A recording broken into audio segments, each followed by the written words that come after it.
Hi friends, welcome back to our channel. இன்றைக்கி நம்ம வீட்டில் சிம்பிளாக காரசாரமாக எப்படி சூற மீன் குழம்பு செய்யலான்னு பார்க்கலாம் வாங்க. வீடியோவை ஸ்கிப் பண்ணாமல் பாருங்கள், அப்போ தான் கடைசி வரை நான் என்னென்ன பொருள் சேர்க்குறேன்னு உங்களுக்கு தெரியும். நான் இப்போ 1/2 கிலோ சூற மீன் எடுத்திருக்கேன். அதை இப்போ நல்லா க்ளீன் பண்ணி எடுத்துக்கிடலாம். இப்போ அது கூட கொஞ்சமாக உப்பு, கொஞ்சமாக மஞ்சள் தூள் போட்டு ஒரு 2 நிமிஷம் அந்த மீனை அதுக்குள்ளே சேர்த்து பிரட்டி எடுங்க. அதுக்கப்புறம் நல்லா தண்ணி விட்டு 2-3 தண்ணி கழுவி எடுத்துக்கிடலாம்.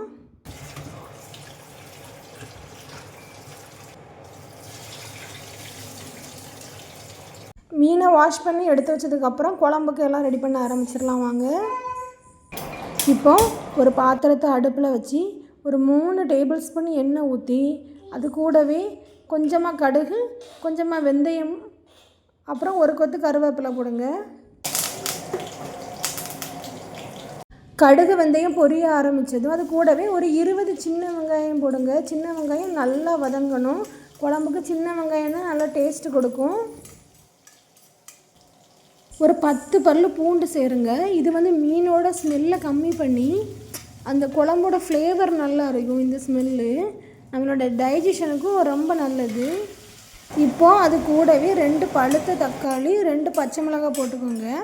நல்லா தக்காளி மசியணும், அது வரைக்கும் நல்லா வதக்குங்க. இப்போ குழம்புக்கு தேவையான மசாலாலாம் சேர்த்துக்கிடலாம். ஒரு 1.5 டேபிள் ஸ்பூன் குழம்பு மிளகாத்தூள் போட்டிருக்கேன். உங்கள்கிட்ட குழம்பு மிளகாத்தூள் இல்லைன்னா மல்லித்தூள் ஒரு டேபிள் ஸ்பூனும், வத்தல் தூள் உங்கள் காரத்துக்கு தக்கன ஆட் பண்ணிக்கோங்க. குழம்பு மிளகாத்தூள் எப்படி ப்ரிப்பேர் பண்ணணும்னு டீட்டெயில்ஸ் உங்களுக்கு ஏதாச்சும் வேணும்னா கீழே லிங்க் கொடுக்குறேன், செக் பண்ணி பாருங்கள். இப்போ அது கூடவே 1 டீஸ்பூன் மிளகுத்தூள், 1 டீஸ்பூன் ஜீரகத்தூள் போட்டு ஒரு 2 நிமிஷம் எண்ணெயிலேயே நல்லா பிரட்டி எடுங்க.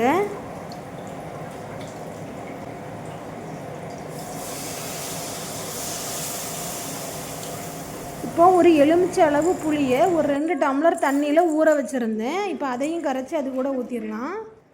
இப்போ குழம்புக்கு தேவையான உப்பு, தேவையான தண்ணி ஊற்றி பாத்திரத்தை மூடி ஒரு 5 நிமிஷம் அப்படியே விட்டுருங்க. குழம்பு நல்லா கொதிக்கட்டும். இப்போ நீங்கள் திறந்து பார்த்தீங்கன்னா குழம்பு சலசலன்னு கொதிச்சிக்கிட்டு இருக்கும். இப்போ நம்ம வாஷ் பண்ணி வச்சுருக்க மீனை ஒவ்வொன்றா போடுங்க.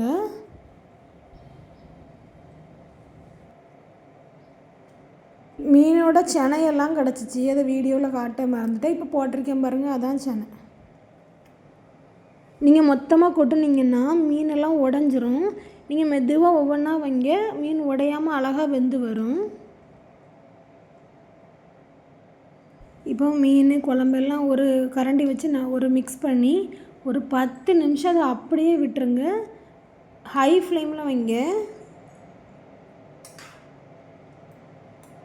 கிட்டத்தட்ட மீன் குழம்பு ரெடி ஆயிரும். ஆனால் கடைசியில் இது கூட ஒரு பொடி சேர்க்க போகிறோம். அதுதான் ஃப்ளேவர் நல்லா சூப்பராக இருக்கும். மிஸ் பண்ணாமல் பாருங்கள். கரெக்டாக 10 நிமிஷம் அது வெந்தால் போதும். இப்போ அது கூட ஒரு 1/2 டீஸ்பூன் வெந்தயத்தூள் சேர்த்துக்கோங்க. குழம்பு நல்ல ஃப்ளேவராக இருக்கும். இந்த வெந்தயத்தூளை சேர்த்துட்டு ஒரு 2 நிமிஷம் மூடி வச்சா போதும். சூப்பராக குழம்பு ரெடி ஆயிரும். நீங்கள் கண்டிப்பாக ட்ரை பண்ணிவிட்டு எனக்கு எப்படி இருந்துச்சுன்னு கமெண்ட் பண்ணுங்கள். அவ்வளோதான், சூற மீன் குழம்பு சூப்பராக மணமணக்கும் காரசாரமாக சூற மீன் குழம்பு ரெடி ஆகிட்டு. சூற மீன் குழம்பு சூடான சாப்பாடு, இட்லி, தோசை எல்லாத்துக்கும் சாப்பிட்லாம். செம்ம டேஸ்ட்டாக இருந்துச்சு. எங்களுக்கு சாப்பாடோட சாப்பிட்ற அளவுக்கு பொறுமை இல்லை, அவ்வளோ வாசம்.